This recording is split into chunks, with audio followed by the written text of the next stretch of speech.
En las postrimerías del siglo XX y los albores del nuevo siglo, la batalla por la economía mundial se recrudeció.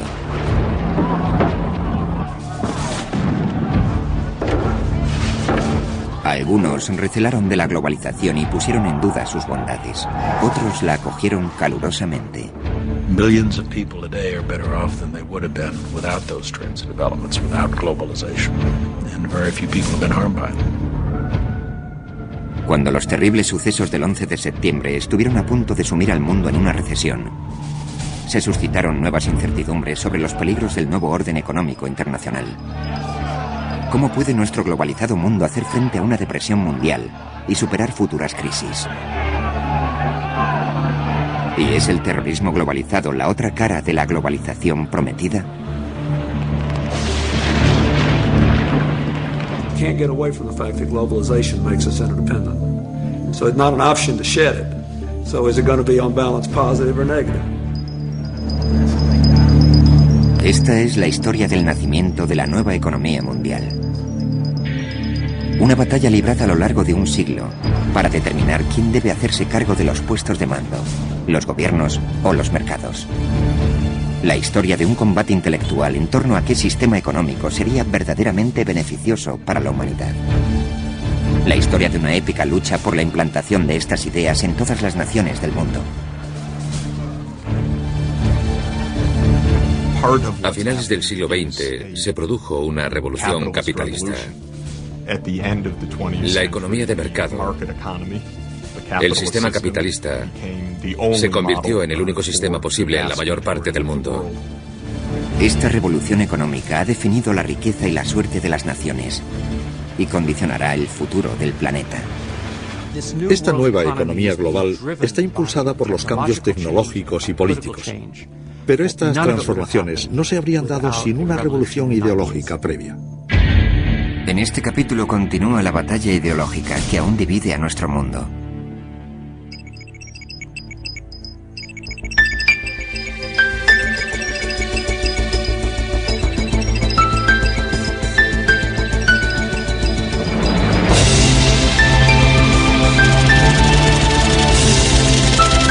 La batalla por la economía mundial. La batalla ideológica. Segunda parte.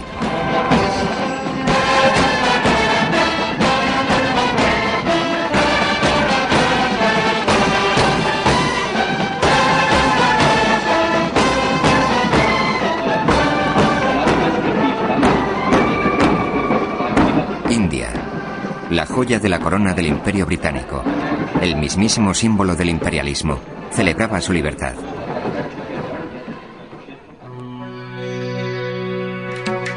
Mahatma Gandhi era el padre de la independencia.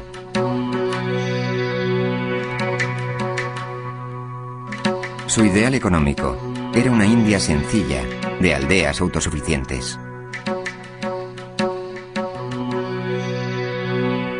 Pandit Nehru, el primer ministro, deseaba industrializar la India y compaginar la democracia parlamentaria al estilo británico con la planificación estatal al modo soviético.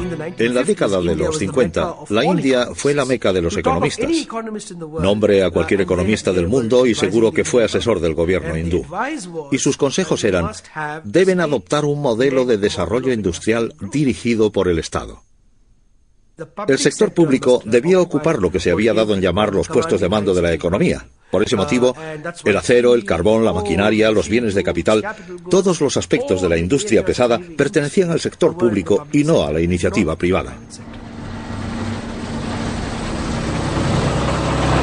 Nehru depositó sus esperanzas en la tecnología. Nehru era un pensador racionalista y quiso aplicar la ciencia y la tecnología a la resolución de la terrible pobreza generalizada reinante en la época de la independencia. Bajo el gobierno de Nehru, el dirigismo estatal obtuvo el rango de ciencia. Nehru siempre estaba reclutando intelectuales de la India para su causa de la planificación estatal. Y el genial estadístico Mahalanobis era el director del Instituto Hindú de Estadística. Nehru solicitó a Mahalanobis que urdiese un plan económico. El brillante Mahalanobis consiguió reducir todo el conjunto de la economía hindú a una sola fórmula matemática. Let YT equal national income, CT equal consumption, and KT equal investment at time. Into open bracket 1 plus lambda k beta k close bracket minus 1 are fractions of investment allocated to industries producing capital goods, that is K sector, and consumer goods, that is C sector respectively. We shall write beta. La gente creyó que esta expresión matemática sería aplicable en un mundo no tan perfecto. En aquel tiempo, el modelo de Mahalanobis fue considerado uno de los modelos matemáticos pioneros para la planificación de una economía mixta. Esto hizo crecer la influencia de Mahalanobis. La India se convirtió en el paradigma del desarrollo económico para las naciones recién independizadas. En todos los países en vías de desarrollo, los conceptos de socialismo, planificación, control, regulación y propiedad estatal se convirtieron en el evangelio. Por toda África, los pueblos confiaban en que el socialismo los sacase de la pobreza. En toda Sudamérica, los gobiernos adoptaron el dirigismo estatal como medio de modernización. El aparente éxito de los países comunistas como la URSS y China parecía indicar el camino a seguir.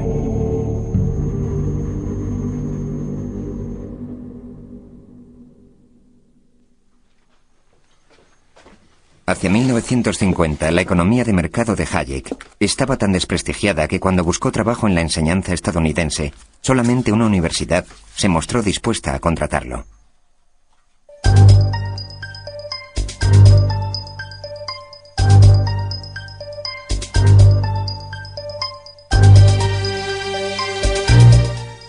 Chicago siempre ha sido un lugar excepcional, apartado de las corrientes dominantes. Chicago es una ciudad aislada geográficamente. Esto afecta al influjo intelectual de Chicago en muchas áreas, aparte de la economía.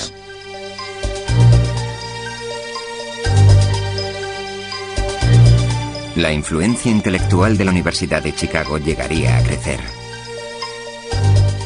8 de sus profesores y 11 economistas de Chicago han obtenido el premio Nobel. Los modos de la gente no eran muy correctos. Estaban interesados en las ideas y en la discusión y no reparaban en si alguien se enojaba. Los almuerzos del Club Quadrangle cobraron fama por la intensidad de las discusiones intelectuales. Y un hombre en concreto llegó a destacarse en aquellos debates. Milton Friedman se convirtió en el mayor exponente de la corriente económica que se dio en llamar Escuela de Chicago. La Escuela de Chicago tenía la firme convicción de que el mejor medio para controlar la economía consistía en reducir al mínimo la intervención estatal y potenciar el mercado libre. En mi juventud, en muchos sentidos, Milton Friedman era la encarnación del diablo en nuestro ambiente keynesiano, puesto que, con todo su énfasis en el individualismo, la libertad y los mercados, parecían no preocuparle la justicia. Quizá los liberales renegasen de la Escuela de Chicago, pero Hayek se sentía a sus anchas en una atmósfera intelectual tan parecida a la de Viena durante su juventud. Opinamos que las fuerzas de mercado no son más que eso, fuerzas. Son como el viento y las mareas. Si tratas de ignorarlas, te expones a unos riesgos.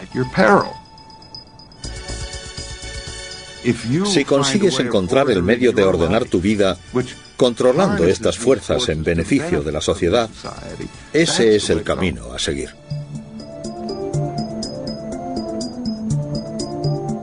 Pero Keynes aún reinaba en Washington.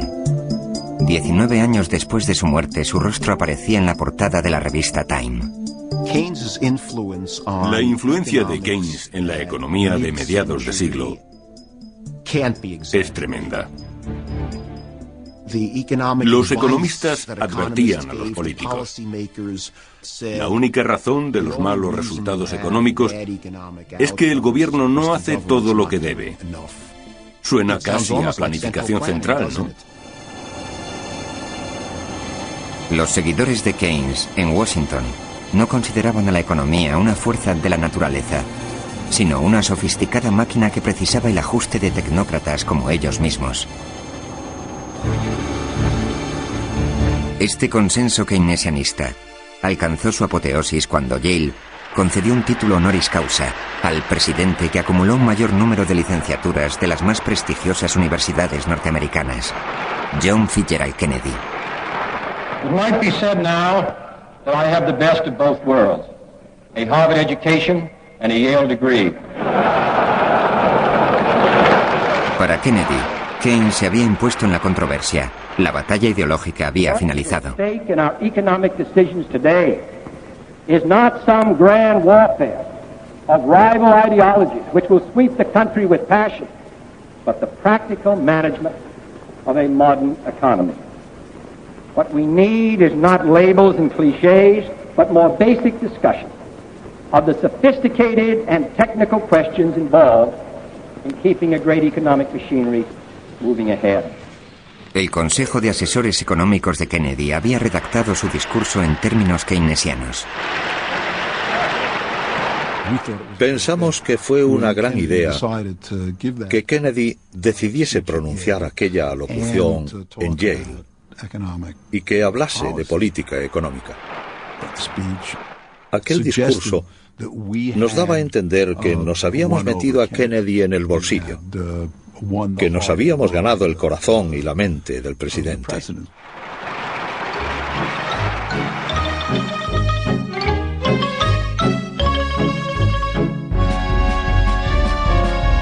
Durante la era que se dio en llamar los 30 años gloriosos, la economía keynesiana había ido cumpliendo con lo prometido.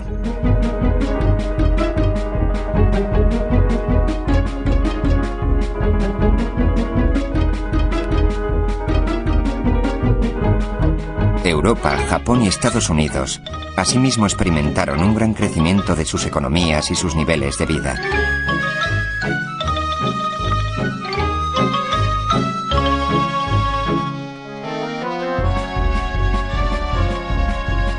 La gente disfrutaba de una prosperidad inimaginable en la posguerra mundial.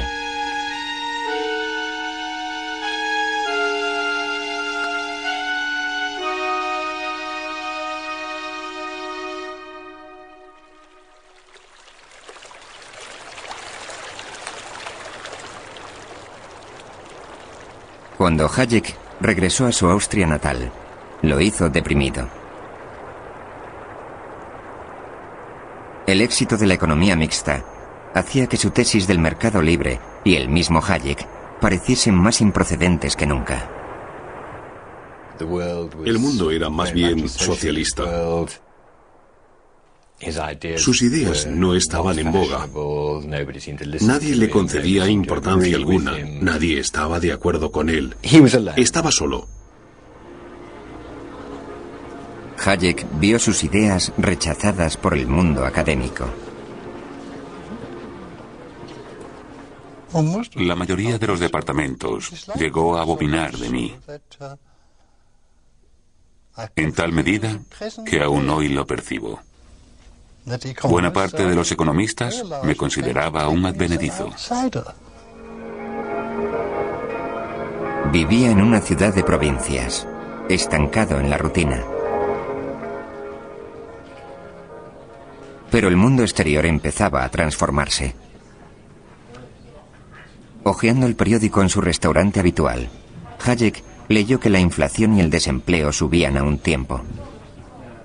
Existía un nuevo término para describir el fenómeno: estanflación.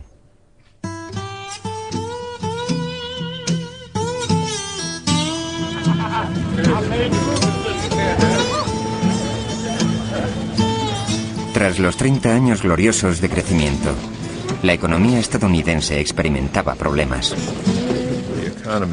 En resumen, la economía, de algún modo, no conducía a nada. y padecía una inflación de la que no tenía visos de sanar. Se podría decir que es el malestar de la economía.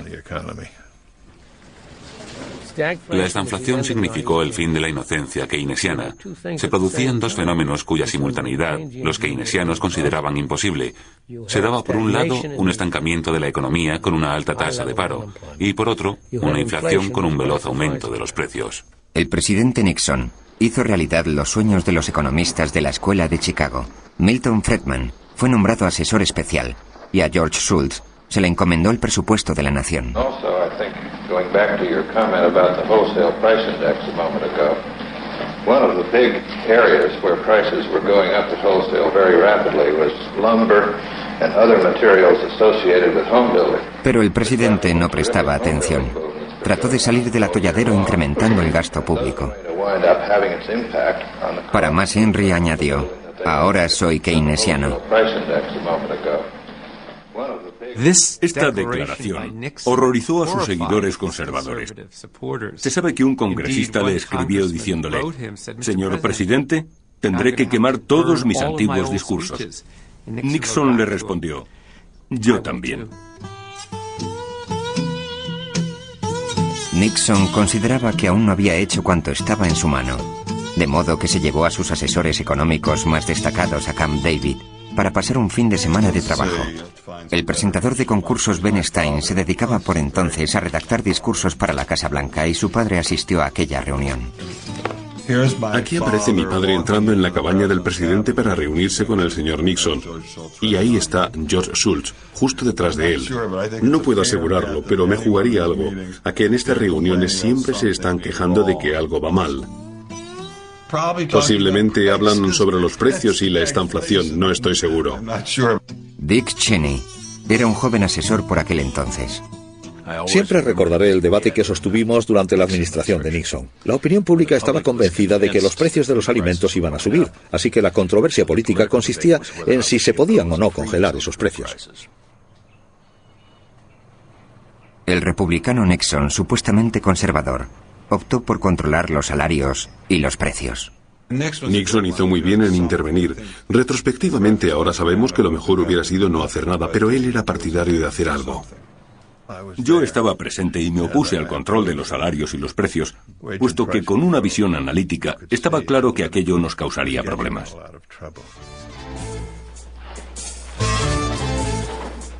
Time has come for a new economic policy for the United States. Its targets are unemployment, inflation. En un momento dado, el presidente Nixon alzó la voz y citó a Nikita Khrushchev. Declaró: Khrushchev me dijo una vez que en ocasiones para ser estadista hay que ser político durante un tiempo. Su problema era que estaba dispuesto a sacrificar sus principios alegremente para obtener ventajas políticas.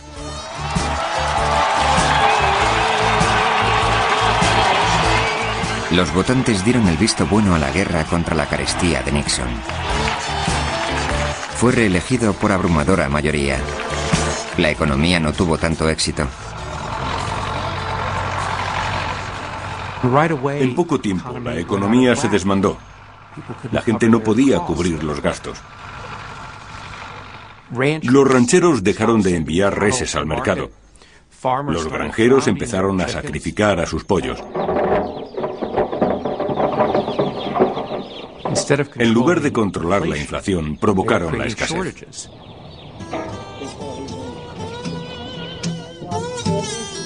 Y la carestía sencillamente continuó aumentando.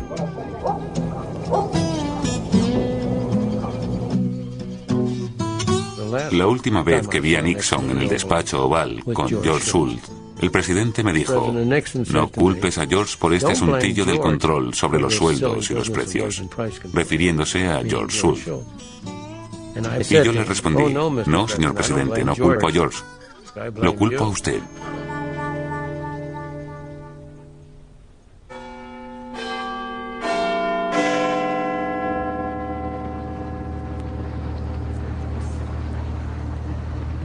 La economía mixta del Reino Unido, tan imitada en todo el mundo, se enfrentaba a un problema similar. También lidiaba con la mortal combinación de desempleo e inflación. Teóricamente, el primer ministro conservador Ted Heath y su gabinete tenían fe en los mercados. En la práctica, al igual que Nixon, dieron un giro de 180 grados y utilizaron el control de los sueldos y los precios para atajar la estanflación. Yo era subsecretario durante el gobierno de Ted Heath y recuerdo haber asistido a reuniones con 3 o 4 ministros en las que establecíamos los precios para la semana siguiente, el coste de los servicios de los fontaneros por reparar los grifos, las tarifas de los taxistas, el precio de las peluquerías. Era algo realmente increíble. Todo esto acabó bastante mal, en colapso absoluto. Una huelga de mineros y la crisis del petróleo sumieron al país en la oscuridad. Los electores responsabilizaron a Heath y expulsaron a los conservadores del gobierno. Well, we're virtually out of business while the power's off. We've got no sense that we can operate at all. Uno de los ministros del gobierno desbancado, Keith Joseph, quizá fuese un intelectual idealista, pero su búsqueda de soluciones innovadoras iba a transformar el pensamiento económico y social, no solo del Reino Unido, sino de todo el mundo. Keith llevaba un cilicio. Se golpeaba el pecho y decía, nosotros somos los culpables, nos equivocamos, y se golpeaba el pecho. Lo llamábamos el monje loco. But all the time I was in favor of shortcuts to utopia. I was in favor of the government doing things because I was so impatient for good things to be done. Y cuando apareció en televisión, tenía una vena en la cabeza que palpitaba insistentemente. Y la gente se dijo, la verdad es que este hombre es un personaje curioso. No obstante, empezó a replantearse la política conservadora. Su búsqueda trajo a Keith Joseph hasta este lugar, donde, alentados por Hayek, un grupo de almas gemelas había instituido un comité asesor intitulado Instituto de Asuntos Económicos. El instituto fue fundado en 1957. Se podría considerar como el resultado directo de la conferencia de Mont Pelerin, la obra Camino de Servidumbre y las tesis de Hayek sobre la libertad y la competencia.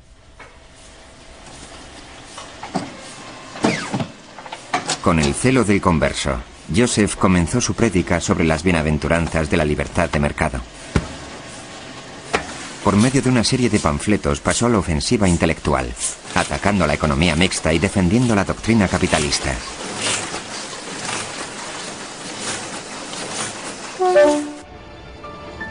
Mark Garnett es el biógrafo de Keith Joseph. Mediado el año 1974, Joseph emprende una cruzada con el fin de convertir al país a su causa.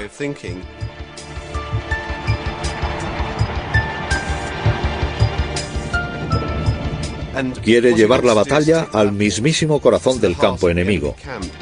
Y él pensaba que las universidades estaban infestadas por el pensamiento socialista.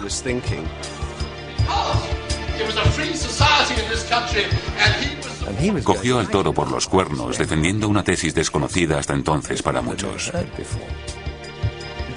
Joseph consideraba su deber luchar en pro de la economía de libre mercado. La doctrina de Joseph para reactivar la economía británica consistía en la asunción de mayores riesgos, lo que se traducía en más bancarrotas, más millonarios y menos igualdad. Su auditorio se quedaba atónito. Jamás habían visto a nadie desafiando el consenso. Mild inflation seemed the painless way of maintaining full employment, encouraging growth and expanding the social services. So the result is that we're now more socialist in many ways than any other developed country outside the communist bloc. Solía salir a escondidas por la puerta trasera. Le dolía auténticamente que los estudiantes reaccionasen a sus agudos argumentos lanzándole bolsas de harina. Se sentía casi honrado por salir de aquellas conferencias con yemas de huevo chorreando por su traje.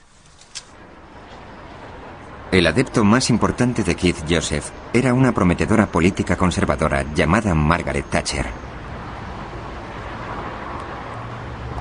En el Parlamento y en los círculos políticos, los más íntimos amigos de Thatcher coinciden en que la influencia de Joseph fue crucial. Ella confió en el intenso respaldo intelectual que él le brindaba. La intuición no tiene nada de malo. La intuición es la razón con prisas. Y Keith apoyó y reforzó su intuición justamente cuando ella más necesitaba ese apoyo. Margaret Thatcher tenía un instinto innato para la economía de mercado. Estudiando en Oxford, leyó la obra de Hayek, Camino de servidumbre. Causó en ella una honda impresión. Años más tarde, cuando llegó a ser la primera mujer líder del Partido Conservador, en una ocasión arrojó el libro de Hayek sobre la mesa y anunció: «En esto es en lo que creemos». Llamaron al gabinete de Thatcher y preguntaron si podía pasarse por aquí a verlo. Así que vino y guardó un silencio inusual en Margaret Thatcher mientras estuvo aquí sentada, intensamente atenta a las palabras del maestro. En 1974, Hayek veía cómo el mundo empezaba a marchar de acuerdo con su ideario. En cuanto a las corrientes de opinión se refiere, ahora, por primera vez en mi vida, sigue en la dirección correcta.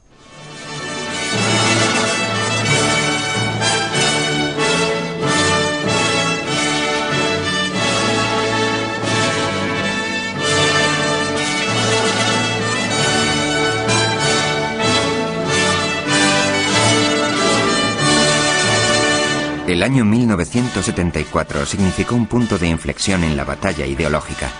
La concesión del premio Nobel a Hayek constituyó una sorpresa. Sin embargo, la balanza empezaba a inclinarse en favor de Hayek en detrimento de Keynes. Me gustaría señalar que cuando era joven, solo los ancianos creían aún en la economía de mercado. En mi madurez, yo era casi el único que creía en ella. Y ahora tengo el placer de haber vivido lo suficiente como para ver que los jóvenes vuelven a creer en ella. Y esta es una transformación muy importante.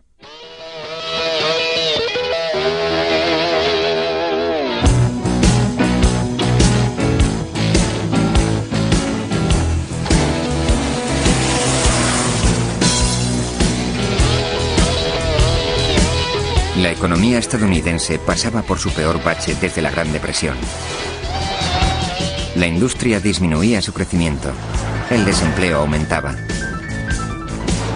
A la ofensiva de Yom Kippur se siguió un embargo del petróleo árabe. Los norteamericanos hacían cola en las gasolineras y la carestía seguía creciendo.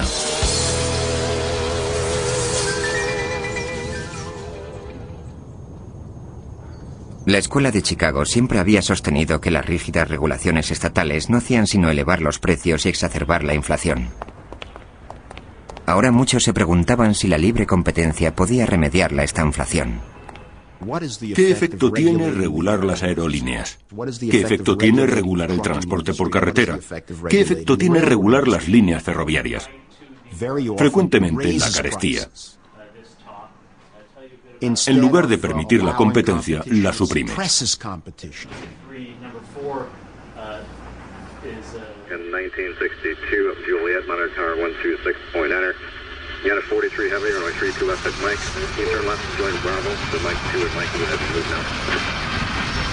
La plétora de normativas promulgadas para las compañías aéreas durante la Gran Depresión aún estaban en vigor. Esto constituía un clásico ejemplo de capitalismo dirigido. Sin embargo, la liberalización estaba en el aire.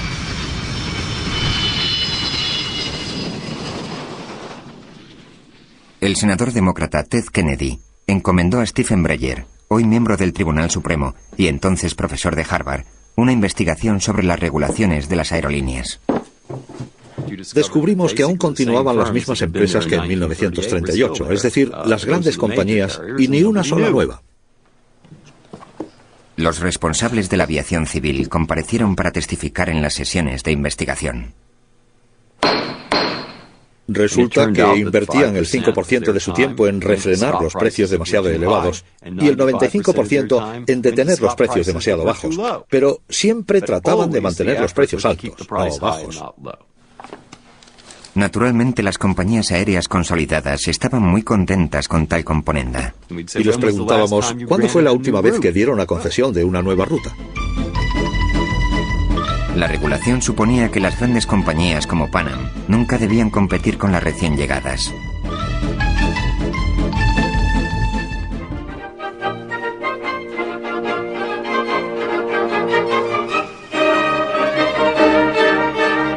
El hombre que liberalizaría las líneas aéreas es un admirador incondicional de Gilbert y Sullivan.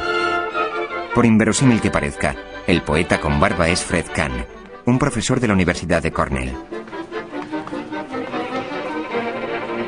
Kahn deseaba una normativa más suave y permisiva, en la que el mercado fuese libre para perseguir la obtención de beneficios, sin tener que soportar el peso muerto de un Estado abotargado.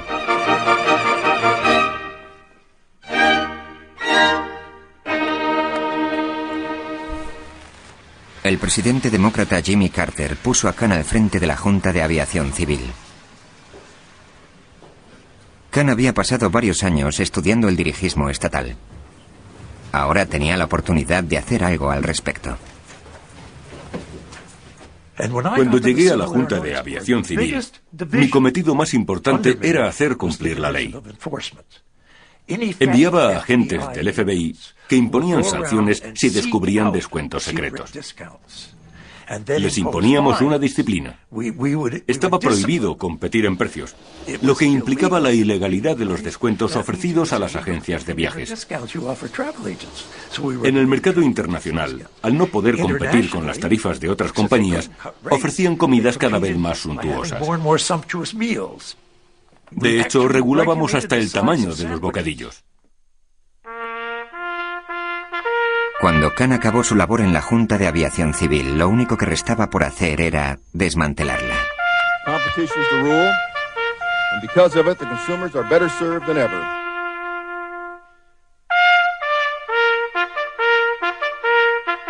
La liberalización de las compañías aéreas originó penosas turbulencias a medida que aparecían y desaparecían nuevas aerolíneas. Como antes su padre, Judith Hamill, trabaja en el campo de la aviación civil. Mi padre era mecánico de aviones de la compañía Braniff. A los 59 años se encontró con que prescindían de sus servicios. Cuando Braniff lo readmitió, puesto que tenía el deber de volver a contratarlo, lo hizo rebajándole el sueldo a la mitad. Cuando vives bajo una normativa y esa normativa cambia, es una pena. Sin embargo, 20 años después, las aerolíneas daban empleo al doble de personal y transportaban casi el triple de pasajeros. La industria había subestimado la demanda de billetes más baratos. Y sucedió que a medida que los precios bajaban, la demanda subía de forma espectacular.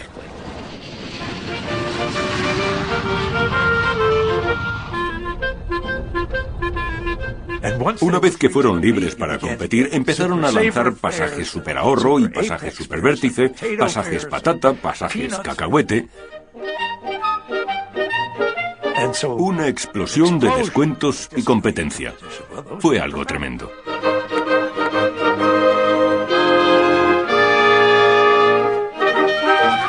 La liberalización de la economía norteamericana estaba en marcha.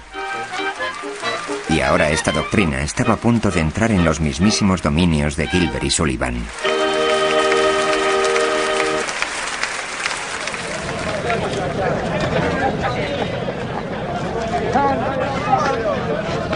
Well, 5% no good to nobody, is it? Do you think you can win this strike? Yes, I do.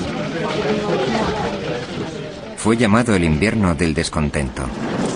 Todo el mundo parecía estar en huelga. I think it stinks like all the other damn strikes in this country run by the filthy socialist communist unions. Los basureros pararon. Asimismo las ambulancias. Y en caso de muerte los sepultureros también estaban en huelga.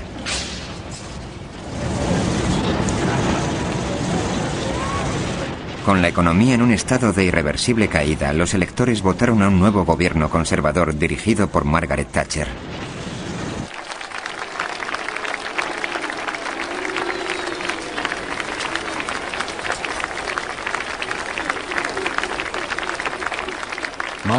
Margaret Thatcher fue elegida primera ministra el día del cumpleaños de mi padre.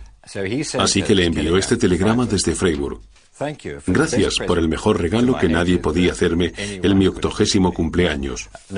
Pocos días después, ella le escribió desde el número 10 de Downing Street. Querido profesor Hayek, me siento muy orgullosa de haber aprendido tanto de usted durante los últimos años. Estoy segura de que tendremos éxito. Si es así, su contribución a nuestra victoria suprema habrá sido inmensa. Sinceramente suya, Margaret Thatcher. And I'll strive unceasingly to try to fulfill the trust and confidence that the British people have placed in me and the things in which I believe. Resuelta, y hay quien afirma que estridentemente se lanzó a revolucionar la economía. The spirit of enterprise had been sat upon for years by socialism, by too high tax, by too high regulation, by too high public expenditure. The philosophy was nationalization, centralization, control, regulation. Now, this had to end.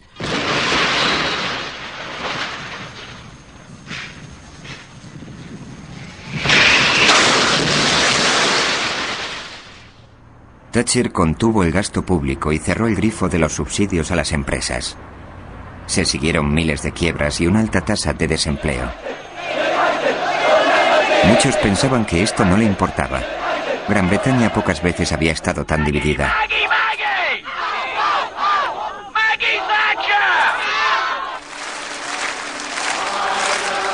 Thatcher no prestaba oídos a los economistas keynesianos que la instaban a contribuir con dinero público para paliar la situación.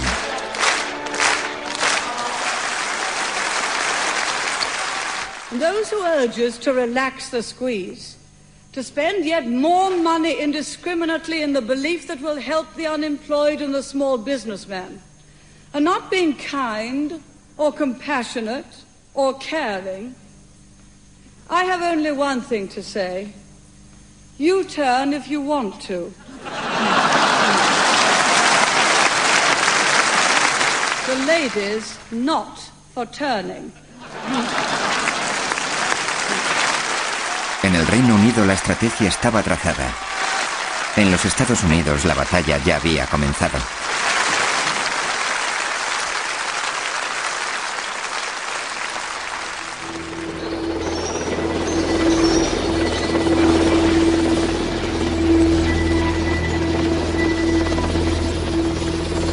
La economía estadounidense estaba en recesión. El presidente Carter hablaba de malestar y pérdida de confianza. La revolución iraní había provocado una nueva crisis del petróleo y el secuestro de la embajada estadounidense en Teherán. Pese a la puesta en marcha de la liberalización, la inflación alcanzaba un cota sin precedentes. Los esfuerzos de Carter por ajustarse a la fórmula keynesiana e incrementar el gasto público eran un callejón sin salida. Jimmy Carter posiblemente llevó el keynesianismo a su punto culminante y sencillamente no funcionó. El rival de Carter era el republicano Ronald Reagan. Reagan compartía la filosofía económica de Margaret Thatcher. Durante más de 20 años había hecho campaña contra la ortodoxia keynesiana y a favor de las tesis de Hayek y Friedman en torno al mercado libre. Vote for me if you believe in yourself.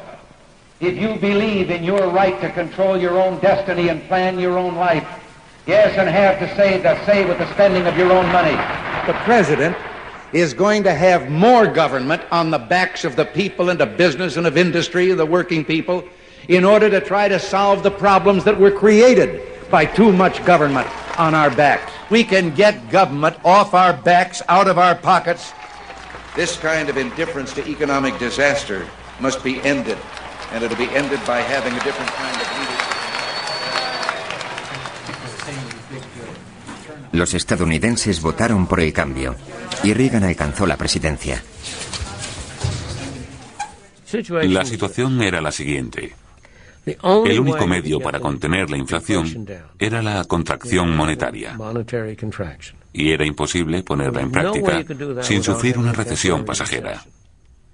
Obviamente, ¿quién desea una recesión?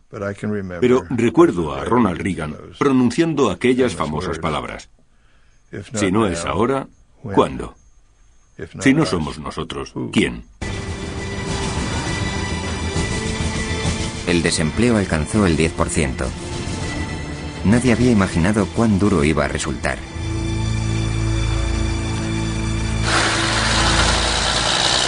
Por toda la nación, la gente corriente lo pasaba mal. Los tipos de interés solo se comen los beneficios. Resulta muy difícil mantener el negocio.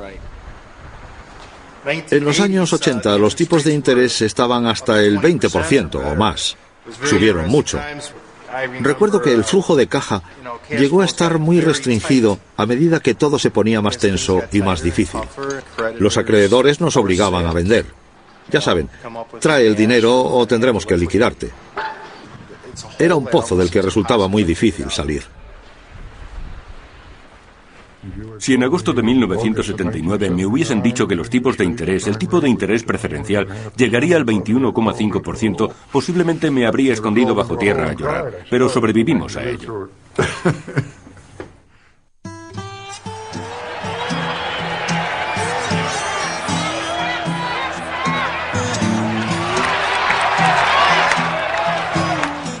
Había costado 3 años. 3 años de creciente enojo de la ciudadanía. 3 años de auténtica penuria para millones de norteamericanos. Pero en 1982 se había dado muerte al dragón de la inflación.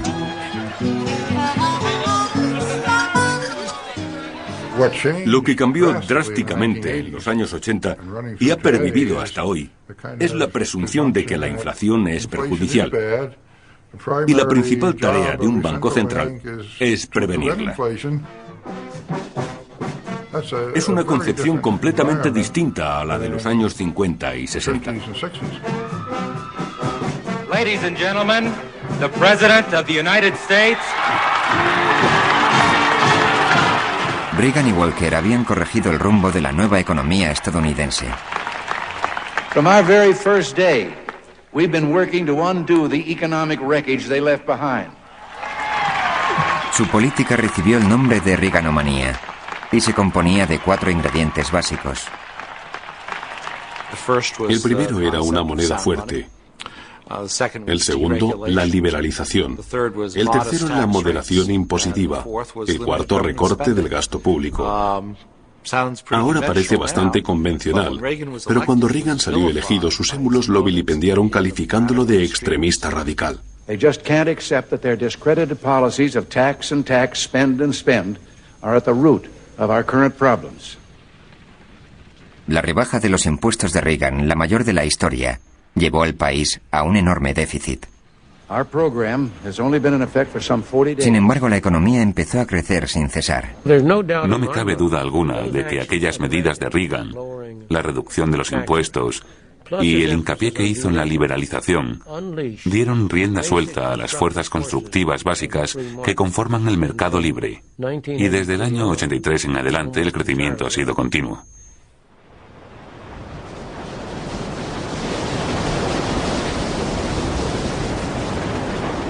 Por el Atlántico Sur, navegaba una fuerza expedicionaria británica.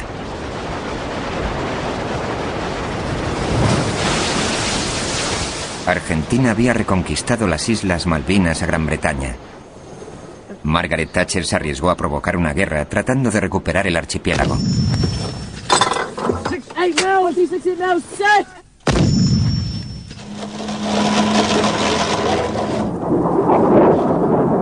Antes de la guerra, su popularidad estaba bajo mínimos. La victoria en la Guerra de las Malvinas aseguró la supervivencia del gobierno de Margaret Thatcher.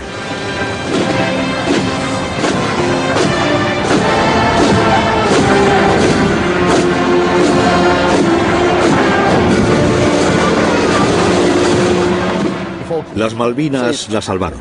Las Malvinas le concedieron una prórroga para llevar a cabo las medidas políticas que había acometido, que por entonces aún no arrojaban resultados. En efecto, se lo jugó todo en las Malvinas y triunfó rotundamente. Eso no solo la reafirmó dentro del Partido Conservador, sino también en todo el país y en gran medida aumentó su reputación internacionalmente. La guerra de las Malvinas le dio el impulso político para librar la batalla final por el alma de la economía británica. El impacto se haría sentir por todo el mundo.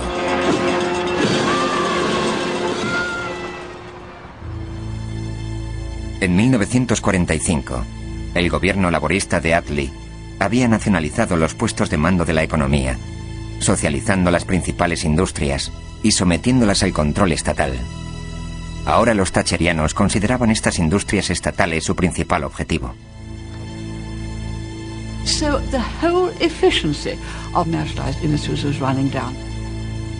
Why should they be efficient? They had access to the treasury purse. Thatcher puso fin a su dependencia de los subsidios estatales y la sometió a la disciplina del mercado. Las industrias estatales se caían en pedazos, perdían enormes sumas de dinero, subían los precios desproporcionadamente y aún así eran incapaces de obtener beneficios. Estaban esquilmando al país, al contribuyente, y sus clientes estaban insatisfechos. Las minas de carbón y el sindicato de mineros se convirtieron en el mayor reto de Thatcher. Los mineros eran el último bastión del pensamiento socialista en el Reino Unido. La confrontación del gobierno de Thatcher con los mineros fue uno de los acontecimientos político-económicos más significativos de la economía mundial. El 75% de las minas de carbón del Reino Unido eran deficitarias. El gobierno debía invertir 3.000 millones de euros anuales para mantenerlas en funcionamiento. Pero estas cifras parecían irrelevantes a hombres como Ken Capstick, uno de los socialistas radicales que dirigían el sindicato minero. Nos decían que en los Estados Unidos, por ejemplo, el carbón recién extraído era más barato que el de aquí. Los dirigentes sindicales daban los subsidios estatales por bien empleados y servían para que 180.000 mineros pudieran trabajar y alimentar a sus familias. Los mineros decían, y recuerdo oírselo decir, mientras tenga estas manos, siempre tendré trabajo. Fue una batalla histórica. Ambos bandos sabían que los mineros habían derrocado al gobierno conservador de Ted Heath 10 años antes. El fogoso marxista que lideraba el Sindicato Nacional de Mineros decía: no debería cerrarse ninguna mina hasta que se agote el carbón.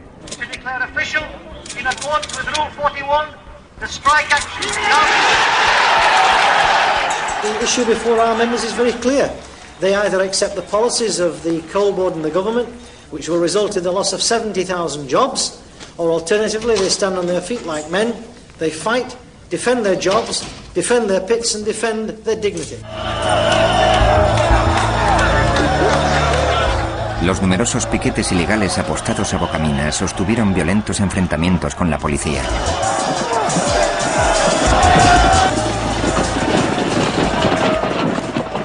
Los mineros y sus familias tenían una escala de valores seguramente incomprensible para Thatcher. Los valores socialistas y cristianos que, en muchos sentidos, van de la mano. Los mineros resistieron durante más de un año, hasta que las escisiones internas y el deseo de muchos de regresar al Tajo acabaron con la protesta. And then, suddenly, it collapsed, the strike. And the most powerful union, with the most militant leader, had failed. Quizá el mayor damnificado político fuese el Partido Laborista, que siempre se había opuesto a la política mercantilista de Thatcher. Llegué a la política procedente de una región donde vive una arraigada comunidad minera. El problema de la izquierda en tiempos pasados era que identificaba interés público con propiedad pública y regulación pública. Asumía, por consiguiente, que los mercados no eran de interés público. Hemos tenido que explicarnos a nosotros mismos y al país, y creo que ahora ya es posible explicárselo también al resto del mundo, que los mercados son de interés público.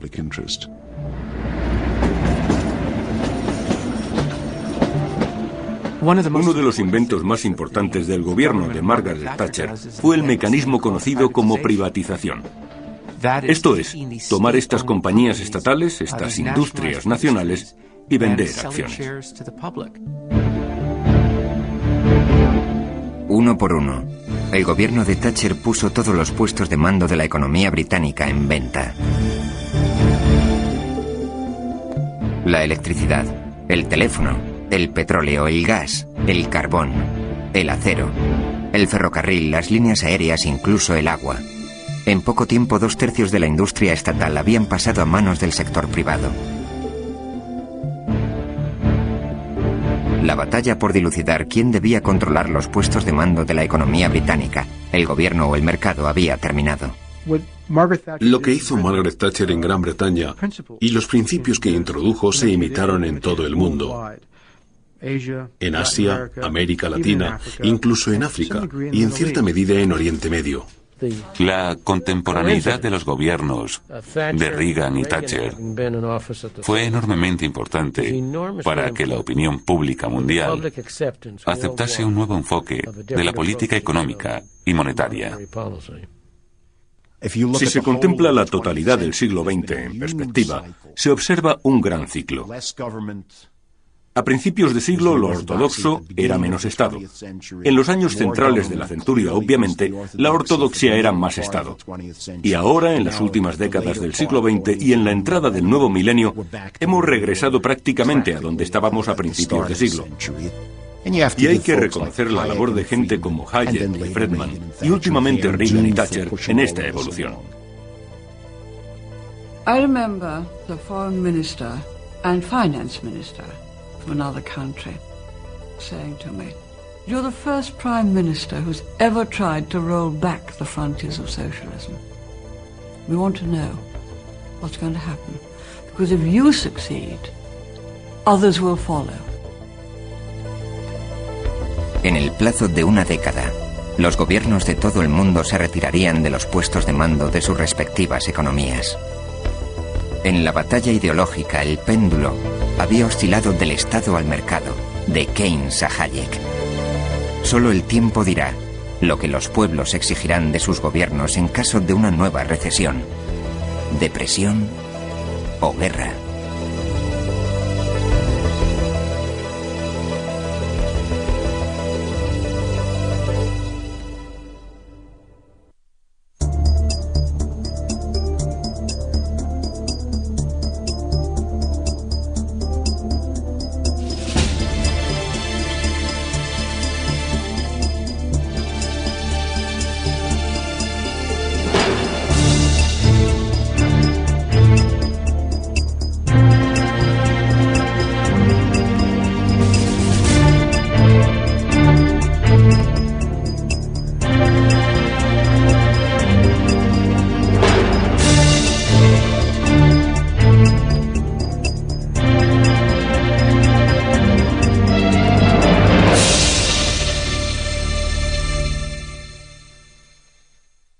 Académico. La mayoría de los departamentos llegó a abominar de mí,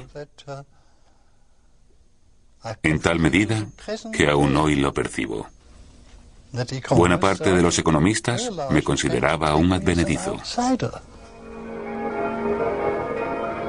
Vivía en una ciudad de provincias, estancado en la rutina.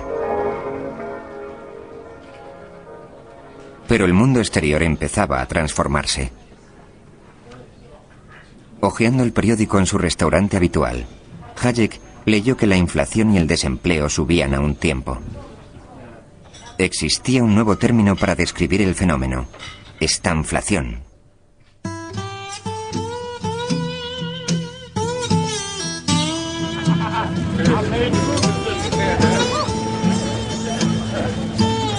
Tras los 30 años gloriosos de crecimiento, la economía estadounidense experimentaba problemas.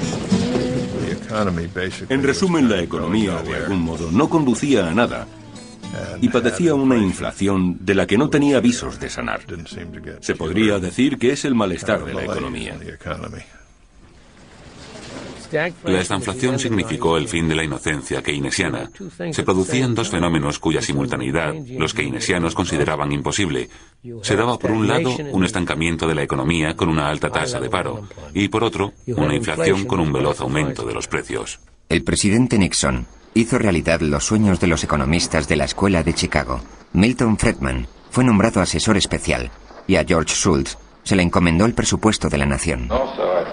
Going back to your comment about the wholesale price index a moment ago, one of the big areas where prices were going up at wholesale very rapidly was lumber and other materials associated with home building. Pero el presidente no prestaba atención. Trató de salir del atolladero incrementando el gasto público.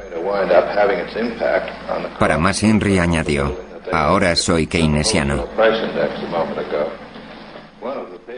Esta declaración horrorizó a sus seguidores conservadores. Se sabe que un congresista le escribió diciéndole: «Señor presidente, tendré que quemar todos mis antiguos discursos». Nixon le respondió: «Yo también». Nixon consideraba que aún no había hecho cuanto estaba en su mano, de modo que se llevó a sus asesores económicos más destacados a Camp David para pasar un fin de semana de trabajo. El presentador de concursos Ben Stein se dedicaba por entonces a redactar discursos para la Casa Blanca y su padre asistió a aquella reunión. Aquí aparece mi padre entrando en la cabaña del presidente para reunirse con el señor Nixon. Y ahí está George Shultz, justo detrás de él. No puedo asegurarlo, pero me jugaría algo a que en estas reuniones siempre se están quejando de que algo va mal. Posiblemente hablan sobre los precios y la estanflación, no estoy seguro. Dick Cheney era un joven asesor por aquel entonces. Siempre recordaré el debate que sostuvimos durante la administración de Nixon. La opinión pública estaba convencida de que los precios de los alimentos iban a subir, así que la controversia política consistía en si se podían o no congelar esos precios. El republicano Nixon, supuestamente conservador, optó por controlar los salarios y los precios.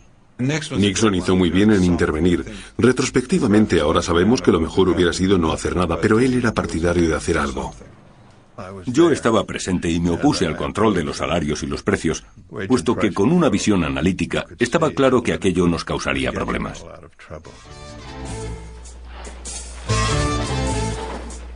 Time has come for a new economic policy for the United States. Its targets are unemployment, inflation. En un momento dado, el presidente Nixon alzó la voz y citó a Nikita Khrushchev. Declaró: «Khrushchev me dijo una vez que en ocasiones para ser estadista hay que ser político durante un tiempo». Su problema era que estaba dispuesto a sacrificar sus principios alegremente para obtener ventajas políticas.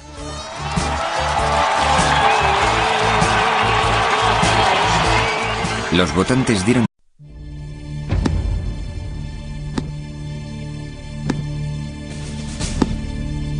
en las postrimerías del siglo XX y los albores del nuevo siglo, la batalla por la economía mundial se recrudeció.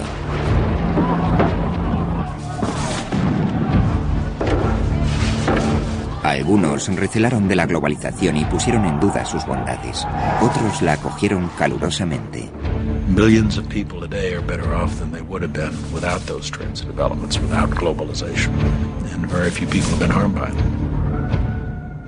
Cuando los terribles sucesos del 11 de septiembre estuvieron a punto de sumir al mundo en una recesión, se suscitaron nuevas incertidumbres sobre los peligros del nuevo orden económico internacional. ¿Cómo puede nuestro globalizado mundo hacer frente a una depresión mundial y superar futuras crisis? ¿Y es el terrorismo globalizado la otra cara de la globalización prometida? Can't get away from the fact that globalization makes us interdependent. So it's not an option to shed it. So is it going to be on balance positive or negative? Esta es la historia del nacimiento de la nueva economía mundial. Una batalla librada a lo largo de un siglo para determinar quién debe hacerse cargo de los puestos de mando, los gobiernos o los mercados. La historia de un combate intelectual en torno a qué sistema económico sería verdaderamente beneficioso para la humanidad.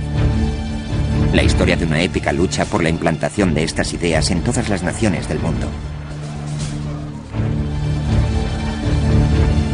A finales del siglo XX se produjo una revolución capitalista. La economía de mercado, el sistema capitalista, se convirtió en el único sistema posible en la mayor parte del mundo. Esta revolución económica ha definido la riqueza y la suerte de las naciones y condicionará el futuro del planeta. Esta nueva economía global está impulsada por los cambios tecnológicos y políticos. Pero estas transformaciones no se habrían dado sin una revolución ideológica previa. En este capítulo continúa la batalla ideológica que aún divide a nuestro mundo.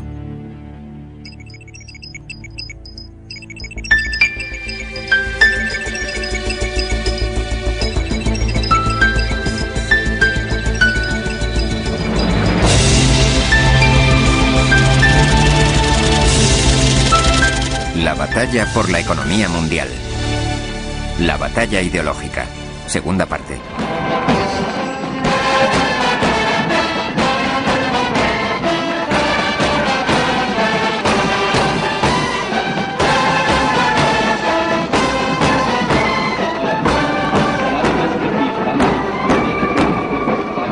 India. La joya de la corona del Imperio Británico. El mismísimo símbolo del imperialismo. Celebraba su libertad.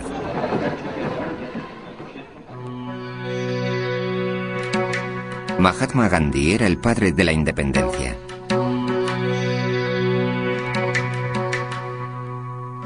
Su ideal económico era una India sencilla, de aldeas autosuficientes. Pandit Nehru, el primer ministro, deseaba industrializar la India y compaginar la democracia parlamentaria, al estilo británico, con la planificación estatal al modo soviético. En la década de los 50, la India fue la meca de los economistas. Nombre a cualquier economista del mundo y seguro que fue asesor del gobierno hindú. Y sus consejos eran: deben adoptar un modelo de desarrollo industrial dirigido por el Estado. El sector público debía ocupar lo que se había dado en llamar los puestos de mando de la economía. Por ese motivo, el acero, el carbón, la maquinaria, los bienes de capital, todos los aspectos de la industria pesada pertenecían al sector público y no a la iniciativa privada. Nehru depositó sus esperanzas en la tecnología. Nehru era un pensador racionalista y quiso aplicar la ciencia y la tecnología a la resolución de la terrible pobreza generalizada, reinante en la época de la independencia. No son más que eso. Fuerzas. Son como el viento y las mareas. Si tratas de ignorarlas, te expones a unos riesgos. Si consigues encontrar el medio de ordenar tu vida controlando estas fuerzas en beneficio de la sociedad, ese es el camino a seguir.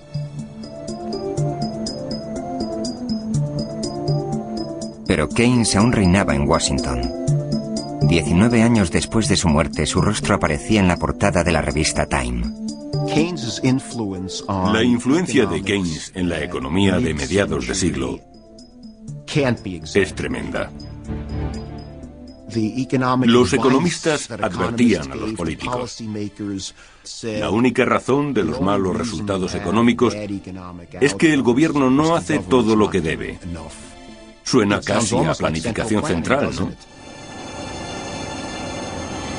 Los seguidores de Keynes en Washington no consideraban a la economía una fuerza de la naturaleza, sino una sofisticada máquina que precisaba el ajuste de tecnócratas como ellos mismos. Este consenso keynesianista alcanzó su apoteosis cuando Yale concedió un título honoris causa al presidente que acumuló un mayor número de licenciaturas de las más prestigiosas universidades norteamericanas, John Fitzgerald Kennedy. It might be said now that I have the best of both worlds, a Harvard education and a Yale degree.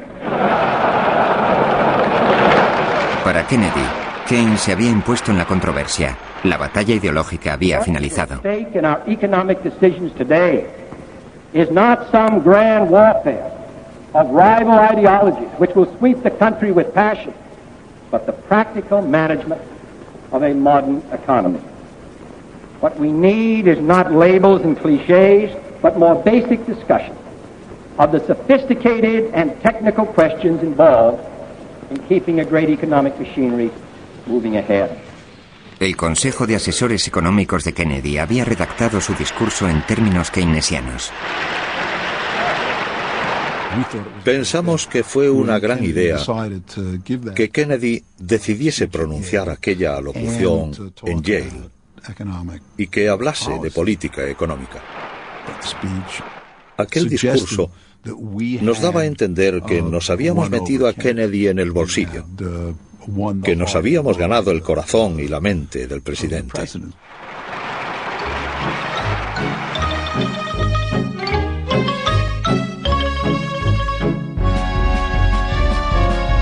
Durante la era que se dio en llamar los 30 años gloriosos, la economía keynesiana había ido cumpliendo con lo prometido.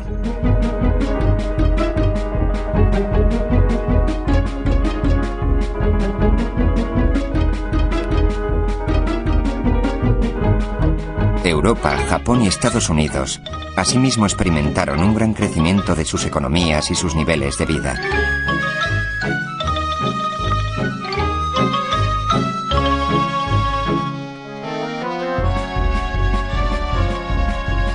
La gente disfrutaba de una prosperidad inimaginable en la posguerra mundial.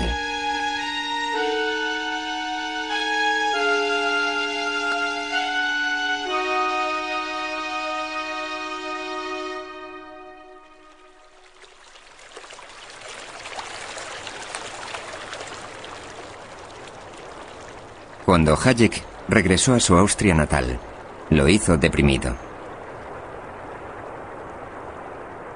El éxito de la economía mixta hacía que su tesis del mercado libre y el mismo Hayek pareciesen más improcedentes que nunca. El mundo era más bien socialista. Sus ideas no estaban en boga. Nadie le concedía importancia alguna. Nadie estaba de acuerdo con él. Estaba solo. Hayek vio sus ideas rechazadas por el mundo. Bajo el gobierno de Nehru, el dirigismo estatal obtuvo el rango de ciencia. Nehru siempre estaba reclutando intelectuales de la India para su causa de la planificación estatal. Y el genial estadístico Mahalanobis era el director del Instituto Hindú de Estadística. Nehru solicitó a Mahalanobis que urdiese un plan económico. El brillante Mahalanobis consiguió reducir todo el conjunto de la economía hindú a una sola fórmula matemática. Let YT equal national income, CT equal consumption, and KT equal investment at time.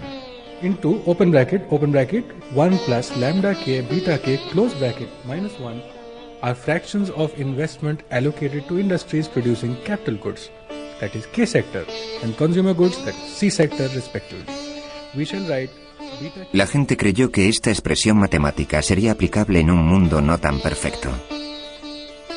En aquel tiempo, el modelo de Mahalanobis fue considerado uno de los modelos matemáticos pioneros para la planificación de una economía mixta. Esto hizo crecer la influencia de Mahalanobis. La India se convirtió en el paradigma del desarrollo económico para las naciones recién independizadas. En todos los países en vías de desarrollo, los conceptos de socialismo, planificación, control, regulación y propiedad estatal se convirtieron en el evangelio. Por toda África, los pueblos confiaban en que el socialismo los sacase de la pobreza. En toda Sudamérica, los gobiernos adoptaron el dirigismo estatal como medio de modernización. El aparente éxito de los países comunistas como la URSS y China parecía indicar el camino a seguir.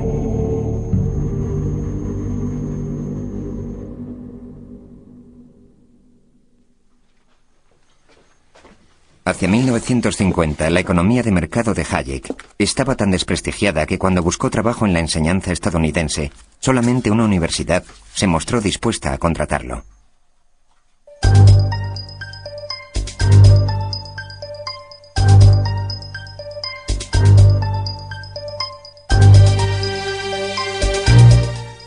Chicago siempre ha sido un lugar excepcional. apartado de las corrientes dominantes.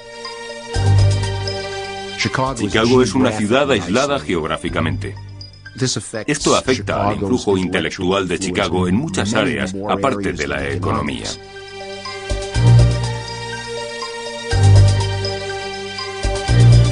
La influencia intelectual de la Universidad de Chicago llegaría a crecer. 8 de sus profesores y 11 economistas de Chicago han obtenido el premio Nobel. Los modos de la gente no eran muy correctos. Estaban interesados en las ideas y en la discusión y no reparaban en si alguien se enojaba. Los almuerzos del Club Quadrangle cobraron fama por la intensidad de las discusiones intelectuales. Y un hombre en concreto llegó a destacarse en aquellos debates. Milton Friedman se convirtió en el mayor exponente de la corriente económica que se dio en llamar Escuela de Chicago. La Escuela de Chicago tenía la firme convicción de que el mejor medio para controlar la economía consistía en reducir al mínimo la intervención estatal y potenciar el mercado libre. En mi juventud, en muchos sentidos, Milton Friedman era la encarnación del diablo en nuestro ambiente keynesiano, puesto que, con todo su énfasis en el individualismo, la libertad y los mercados, parecían no preocuparle la justicia. Quizá los liberales renegasen de la Escuela de Chicago, pero Hayek se sentía a sus anchas en una atmósfera intelectual tan parecida a la de Viena durante su juventud. Opinamos que las fuerzas de mercado... El visto bueno a la guerra contra la carestía de Nixon. Fue reelegido por abrumadora mayoría. La economía no tuvo tanto éxito.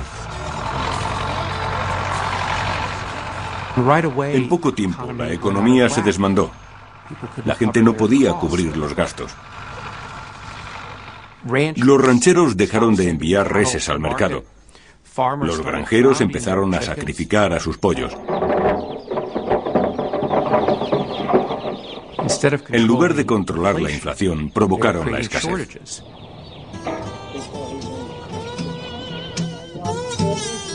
Y la carestía sencillamente continuó aumentando.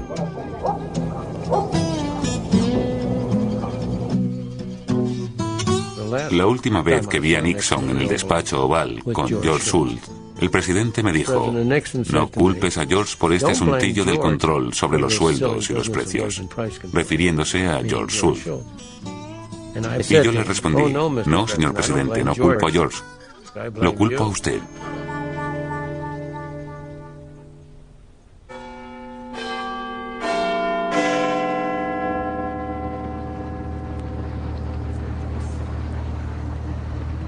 La economía mixta del Reino Unido, tan imitada en todo el mundo, se enfrentaba a un problema similar. También lidiaba con la mortal combinación de desempleo e inflación. Teóricamente, el primer ministro conservador Ted Heath y su gabinete tenían fe en los mercados. En la práctica, al igual que Nixon, dieron un giro de 180 grados y utilizaron el control de los sueldos y los precios para atajar la estanflación. Yo era subsecretario durante el gobierno de Ted Heath y recuerdo haber asistido a reuniones con 3 o 4 ministros en las que establecíamos los precios para la semana siguiente, el coste de los servicios de los fontaneros por reparar los grifos, las tarifas de los taxistas, el precio de las peluquerías. Era algo realmente increíble. Todo esto acabó bastante mal, en colapso absoluto. Una huelga de mineros y la crisis del petróleo sumieron al país en la oscuridad. Los electores responsabilizaron a Heath y expulsaron a los conservadores del gobierno.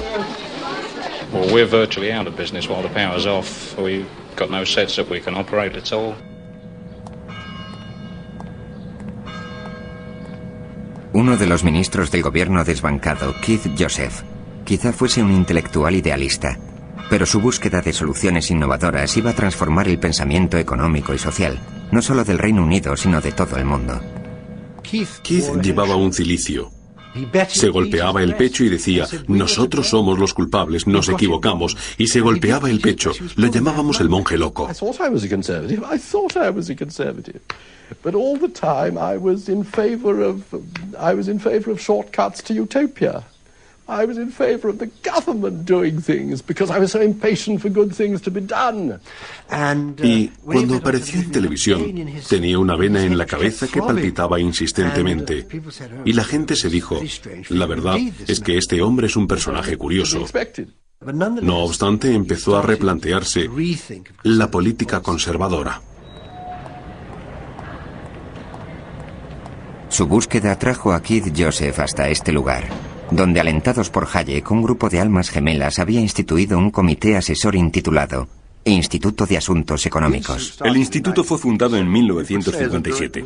Se podría considerar como el resultado directo de la conferencia de Mont-Pelerin, la obra Camino de Servidumbre y las tesis de Hayek sobre la libertad y la competencia.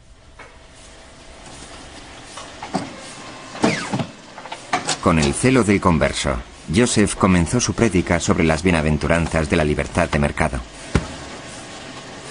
Por medio de una serie de panfletos pasó a la ofensiva intelectual, atacando a la economía mixta y defendiendo la doctrina capitalista.